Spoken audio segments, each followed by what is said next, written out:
want to take a minute just to say thank you to all those who sent over photographs of your childhood stuff.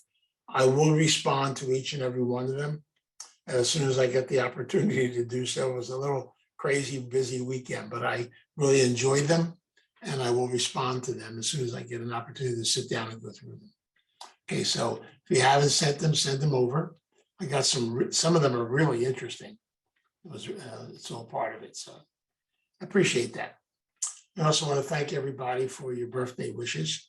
I think the birthday is finally over, I think. So I'm hoping we'll go from there, see what happens. Okay, I want to begin tonight by doing, our topic tonight is codependency and relationships. I kind of hate to do this, but tonight's topic is a little bit more heavy, okay, than the other topics I was talking about, but it's part of the process we have to go through. Relationships. By the way, this is from the language of letting go, and I picked a reading from November 7th. There is a gift for us in each relationship that comes our way.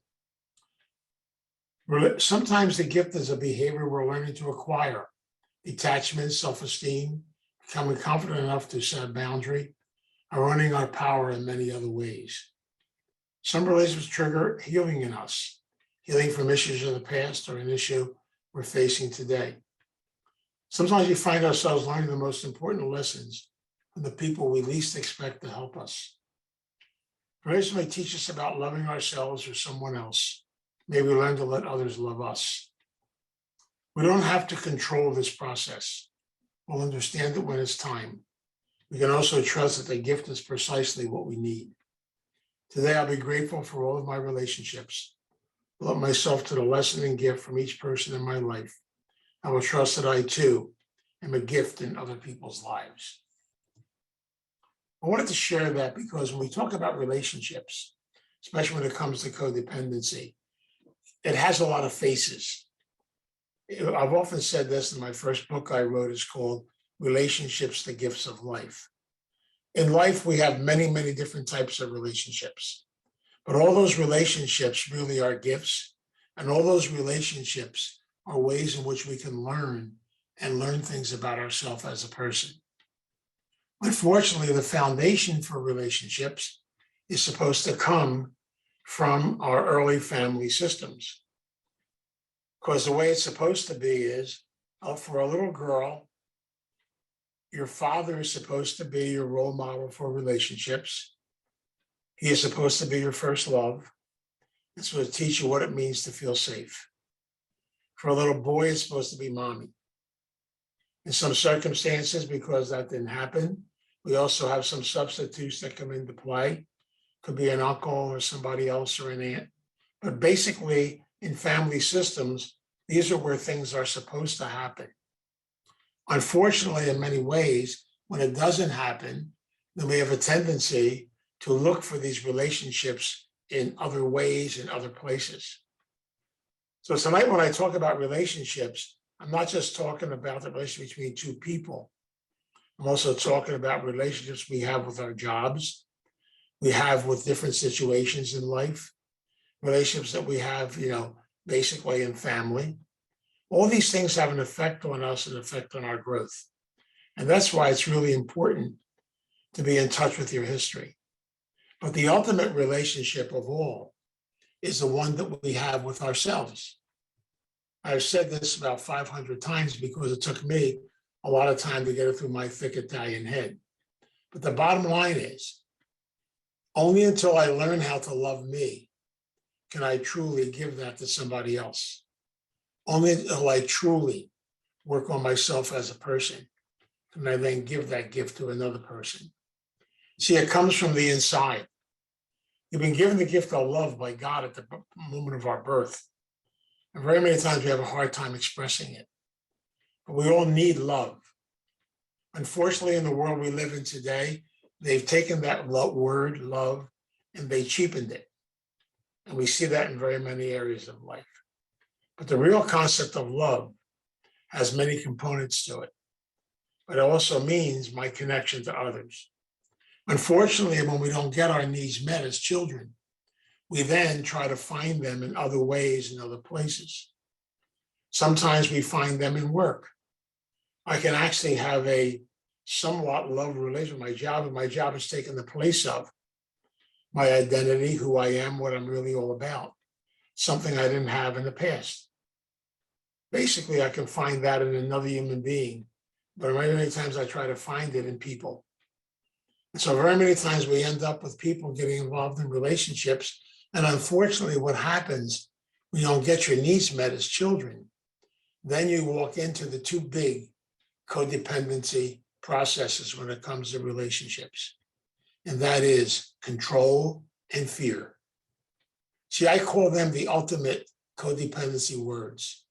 Whenever I try to control another human being, control a situation, or control life, it usually doesn't work. In the long run, I probably lose control. And fear of rejection, fear of abandonment, fear of a lot of things takes us in areas of life where literally we don't know how to handle it. We don't realize how things affect us. And I'll share that with you on a more personal level later on. But let me kind of use a scenario to kind of bring this out, because I can do very many things in relationships. I shared that with you back in the beginning. I can use a relationship to hide in, to run away from life, not to have to deal with me. I can create what I call a fantasy aspect of relationship, where if you're going to be connected with me, then you have to fit certain criteria. Otherwise, I don't want you around me. Or I can be a caretaker in a relationship and try to fix and rescue and take care of everybody else and stay busy that way. But I want to use a scenario tonight to bring this out.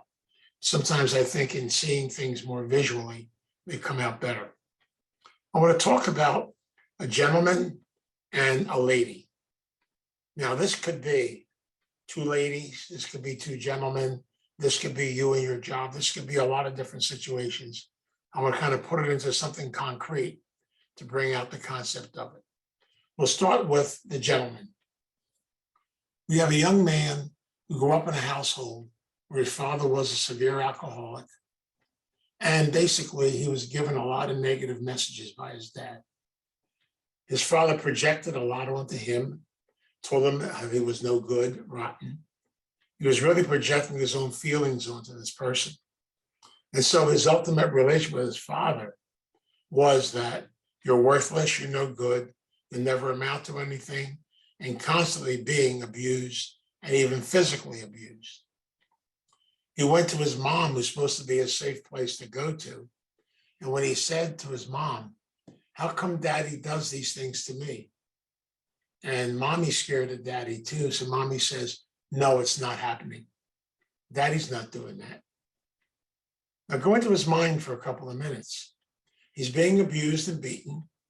Be told by mommy that he's not being abused and beaten. That starts a state of confusion in a child. And that confusion will last him throughout his whole entire life. Will have an effect on different types of relationships. So what does he do? He keeps trying to find something or some place or someone that will give him what he needs. And yet, because this is his normal, he keeps putting himself in situations where he gets more abused, but he learns something. So later on in life, as he gets a little bit older, he gets around high school, he gets into a lot of trouble. And yet here's the pattern. If I get in trouble, then people pay attention to me. So I've learned, since I've taken all of these negative things on, they become more to me. So I might as well just get in trouble. But when I get in trouble, they come, pay attention to me, and yell at me some more. This is my normal for attention. As a result, then I will fall into a category. And what happens in this type of situation, I keep looking for something called love, but I keep falling back into the abuse pattern. Nothing seems to work.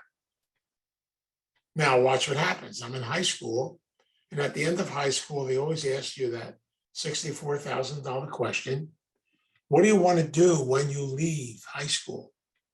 Well, he really has no dreams or aspirations. He's just a little kid hurting deep down inside, a lot of pain, a lot of PTSD, post-traumatic stress. He's a person really searching for some love. So he gets a bright idea. I always love it when codependents get bright ideas. I'll join the army.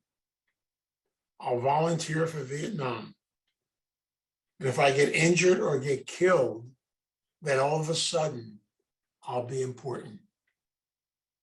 He volunteers for Vietnam, he joins the army, and he gets sent to Illinois. Now go back into his mind again. I'm not even good enough to die for my country. They don't even want me. Because I volunteered for one thing, they gave me something else. So more rejection, more abandonment, more things come into play.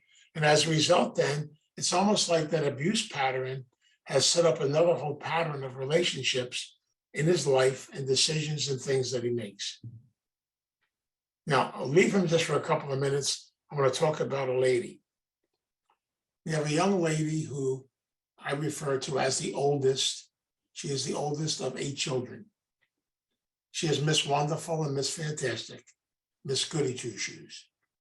She's always around. Now, mommy's very busy having children.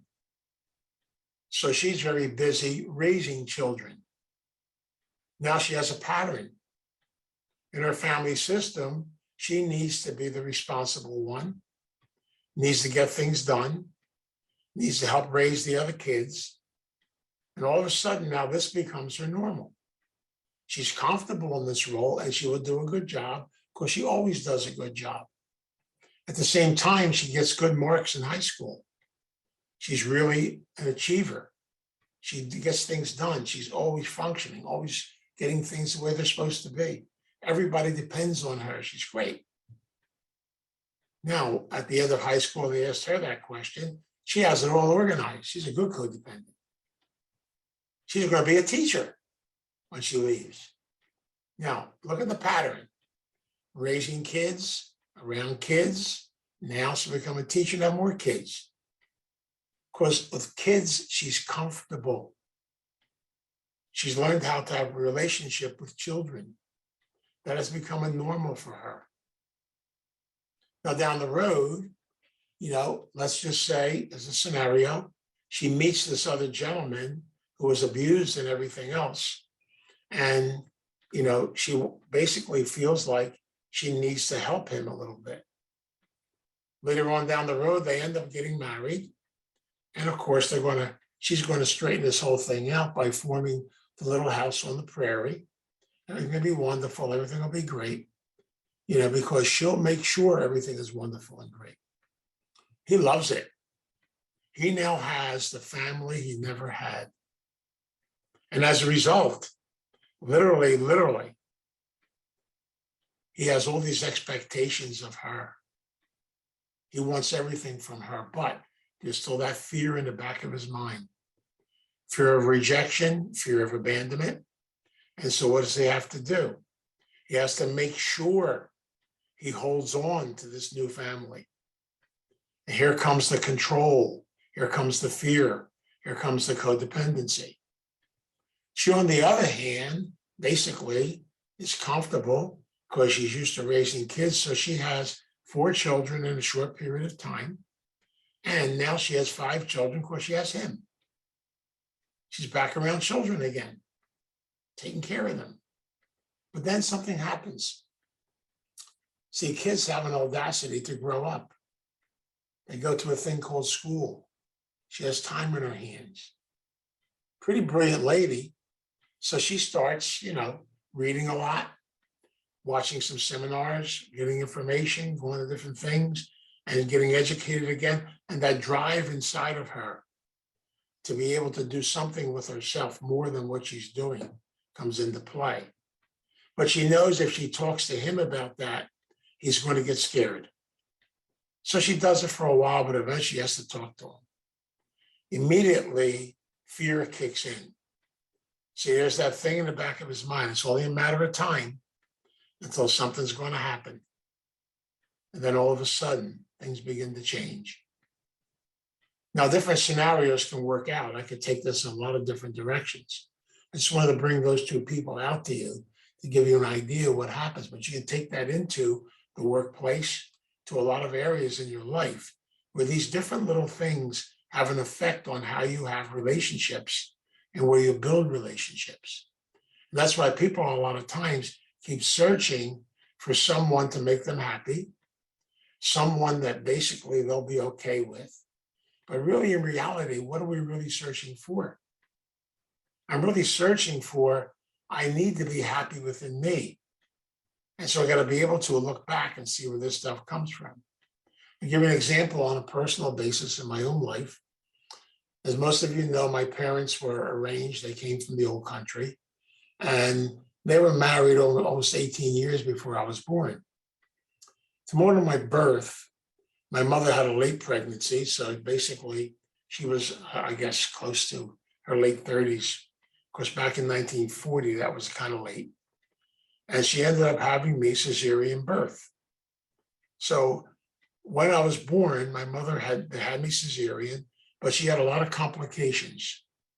And so for a period of time, almost a week, from what I'm told later on, I basically had no contact with my mother because she was in pretty serious condition. And so all my contact was with other relatives and people to that effect. Finally, when she did come out of it, and I went through my process, I used to get messages.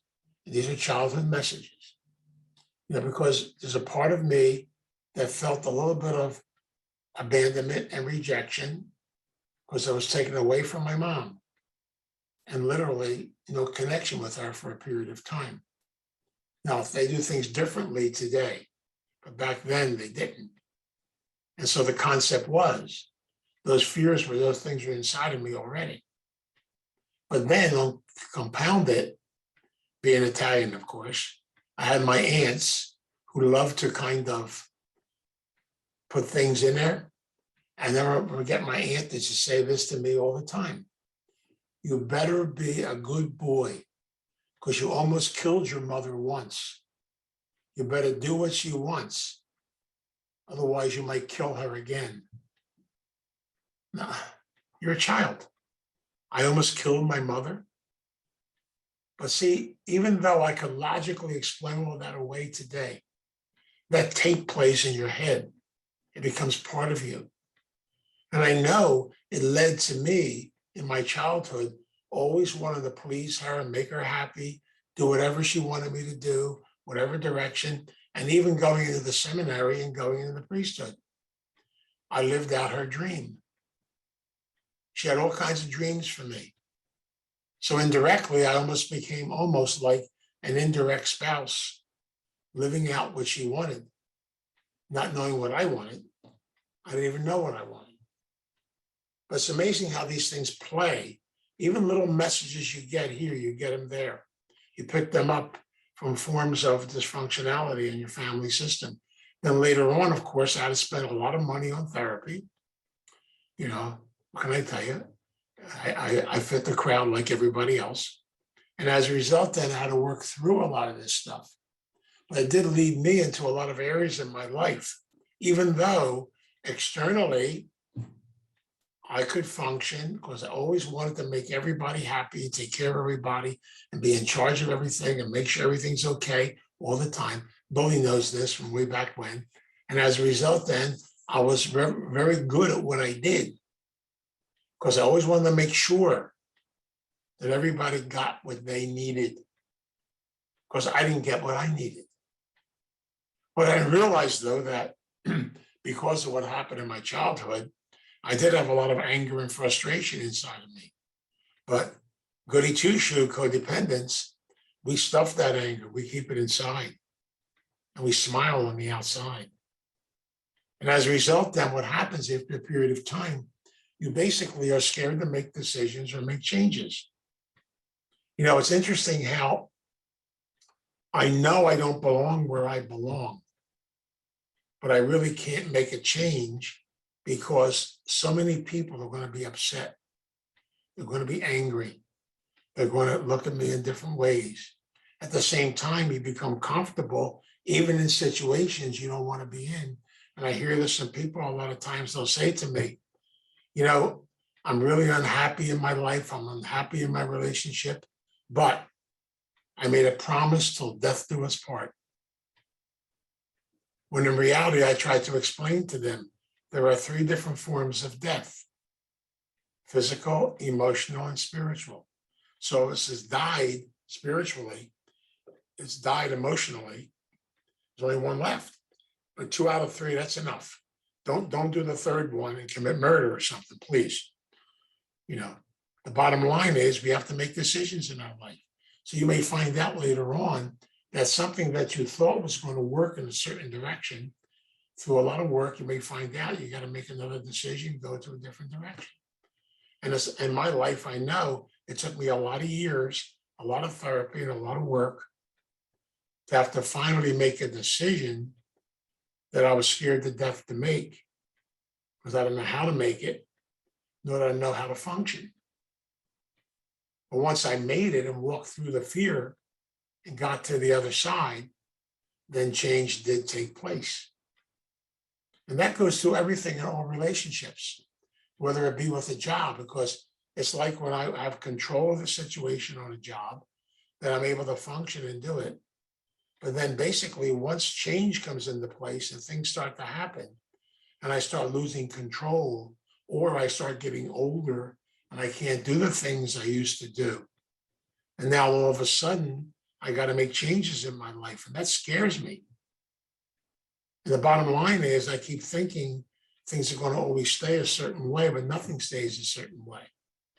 I gave you that standing thing I say all the time. I performed a lot of marriages in my life, both as a priesthood and even now. And I always love when I have 2 young people in front of me and they say to me, I promise to love you the way I love you today until the day I die. I have to shoot them before they leave the altar. Because as soon as they turn around and walk down the aisle, it's already changed. Then it'll keep changing. It's supposed to. And then the invaders come along. They're called children, by the way. And then it changes again. It's constantly changing. Then we go through trauma, we go through losses, go through things in our life. There's always a change process because life has these curves and things that happen. Nothing stays static, stays in one way all the time. And that's why it's important to understand when it comes to relationships, we have to break some of these patterns. The patterns where I'm going to fix people and make them what I want them to be. Get caught up in expectations.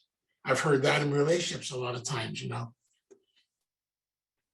He has a lot of defects, but I do love him. And once we get married, I'll straighten him out. Okay. The bottom line is we're always trying to control something else. I go back to what I said back in the beginning. The most dangerous thing in all relationships, no matter what it is, family or anything else, are the issues of control and fear. They are the 2 ultimate codependency fears, 2 ultimate codependency destructors, control and fear. And the more you try to control someone, the more you're going to lose someone. And it's hard for us to be able to make changes and to let go.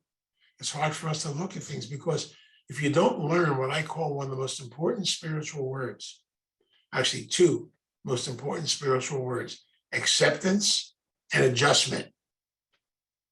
Life is a constant process of adjustment. In relationships, it's a constant process of adjustment. Nothing stays the same. And so you go through different periods in relationships. It's part of the process we go through in life. And sometimes things work and sometimes they don't work. And sometimes you have to make changes. And sometimes you don't want to make changes because you're too scared to make changes. And as a result, you get caught up in a lot of crazy codependency crazies, I call them, codependency behavior. And the one thing we have to learn, which is so important, I've got to stand still sooner or later and look in the mirror. I have to be able to work on my spirit. Who am I? What am I all about? Why am I on this earth? And then you have to ask yourself that question. My spirit is really who I am. So what do we do in relationships? We attract into our life what's going on inside of us, the law of attraction. And so when you look at your own relationships that are around you, they're an indicator of what's going on inside of you. And that's why it's so important to work on your own spirit. because then your spirit will speak to others and bring others into your life. So if I really work on me and learn to become a more positive person and try to break some of these codependency patterns, and it means doing a lot of healing. I look back on my family today and I love my family. I had to go through a lot of struggle to heal with a lot of things that occurred and be able to finally get rid of that anger and process it and realize the fact that things happen in life. And many of us have made mistakes in raising children and doing things in the course of the journey.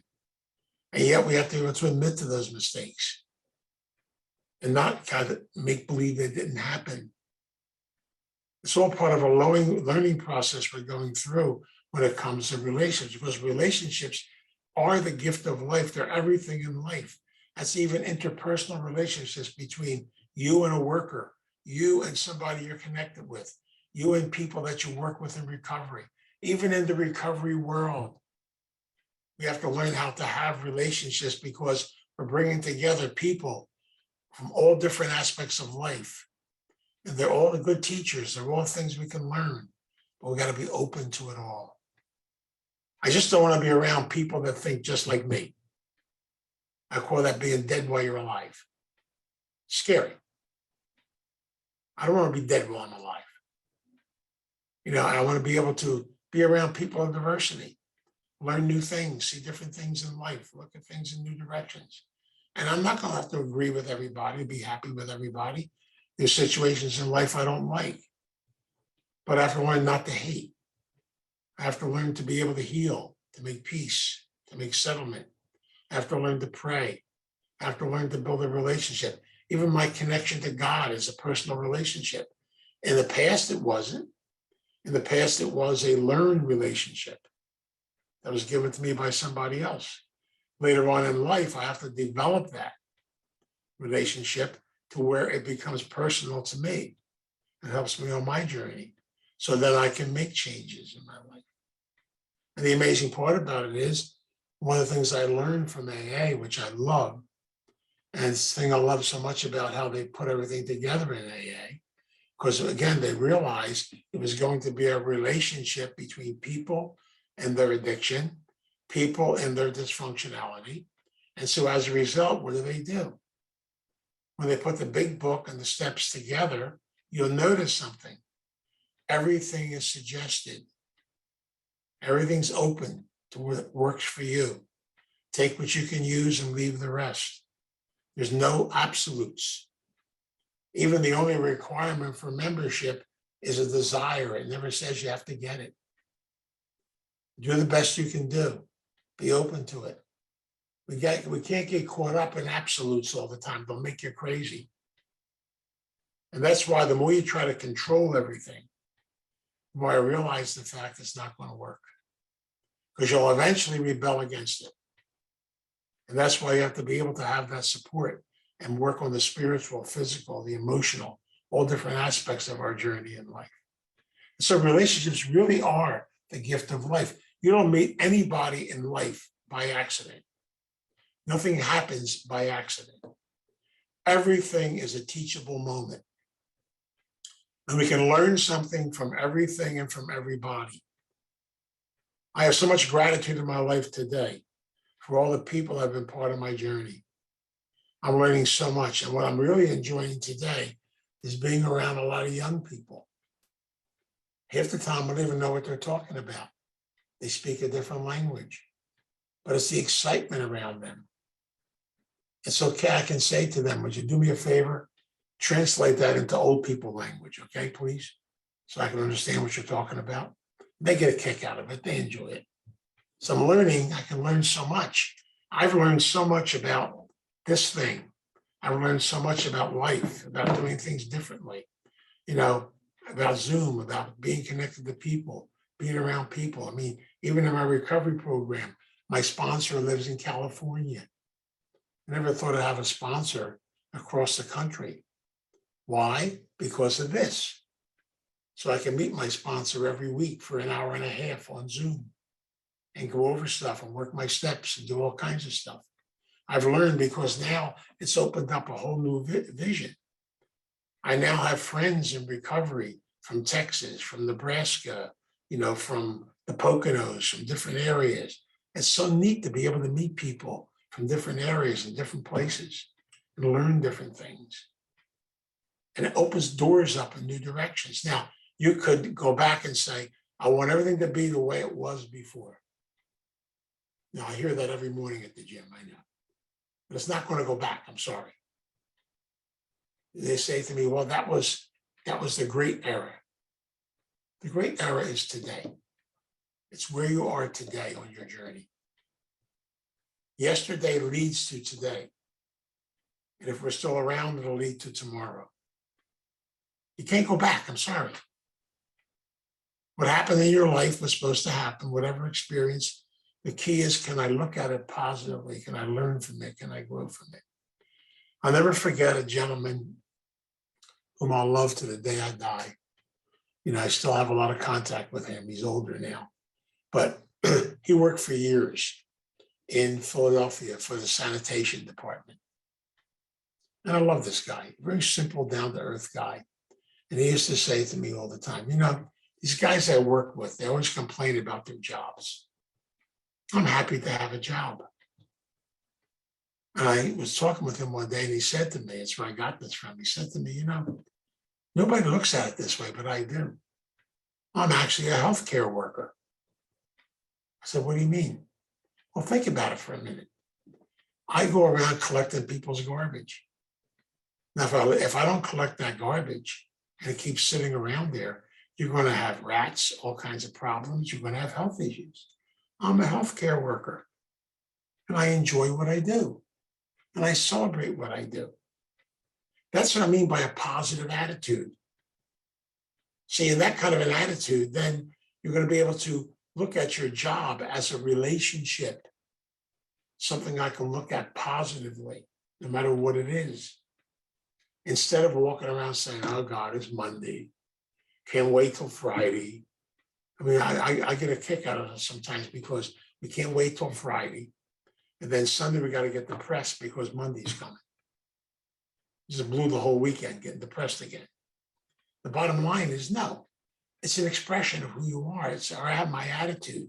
All relationships come down to that. I can look at something positively. I can look at it negatively. I can really look at something and put it down, or I can lift it up. It's all part of it. And that's what I find so powerful in recovery, the importance of developing good, healthy relationships, to be around people that feed stuff back to you. But even that changes. I know people on my journey in recovery that helped me tremendously at one point in my recovery. People now that help me at another point in my recovery. And that may change tomorrow. I don't know. It's all part of it. That's all part of the journey. And that's why it's good to be around people of diversity, people that look at things differently, people that come from different walks of life. You experience different things in different directions. I was just down in Texas for 4 days or so, my grandson's wedding. And to be around the people down there, they look at things a lot differently than we do. And that's okay. And so I enjoy seeing something different, being around people differently. And I was supposed to have a cowboy hat, but I didn't bring one. But the bottom line was, not everybody down there has a cowboy hat, by the way. But it's all part of the process we go through in life. Because when I think of Texas, I think of Gunsmoke, because that's what I was raised with. But now we're getting into what I call modern Gunsmoke. We'll see what happens. But the bottom line is it's scary. And yet we live in a scary world. Is it going to become magical overnight? No. You want magic, go to Disneyland. And that's not even real. It's reality. And if you just go with it, learn from it, develop from it, we try to move forward and work on your own personal growth. Because I believe in something. If you truly do spend the time to work on you, to get to know you, to love you, to respect and honor who you are, that is the ultimate of all relationships. And then you'll slowly let go of control. You'll be able to move on. Let me give you what I call the ultimate vision of a codependency. Codependent, I'm sorry. Watch. I want you to visualize, one of those clocks that has a pendulum on the bottom. Now visualize you as a codependent sitting on top of the clock, holding on to the pendulum with your right hand and wondering why the clock's not ticking. And then they tell you in recovery, you have to let go. But codependents have a hard time doing that. We let go with our right hand and catch it with our left hand. We say, look, it's still not ticking, but I let go. The hardest part is letting go completely and letting that sucker swing until something calls balance. And that comes only in time. And that's how life is.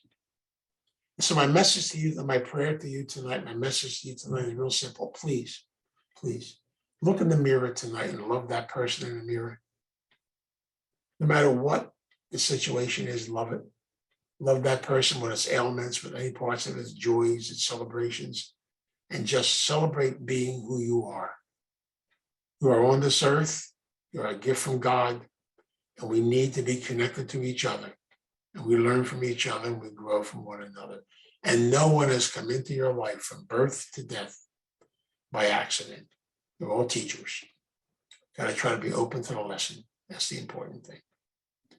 And so we'll pray tonight that God will help us and guide us on this journey of relationships, for they truly are the gifts of life.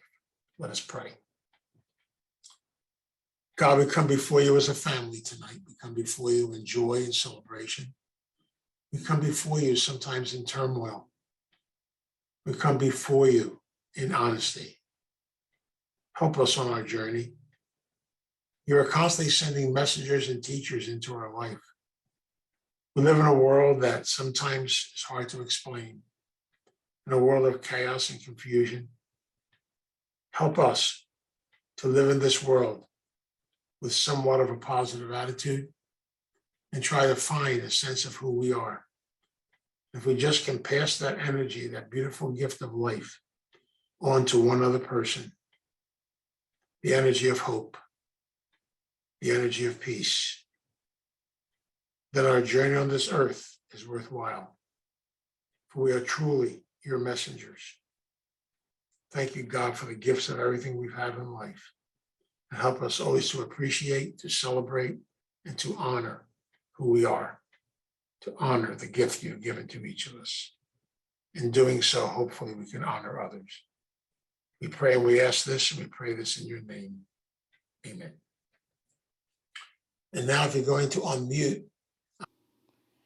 God, grant me the serenity to accept the things I cannot change, the courage to change the things I can, and the wisdom to know the difference. God's will, not mine, be done.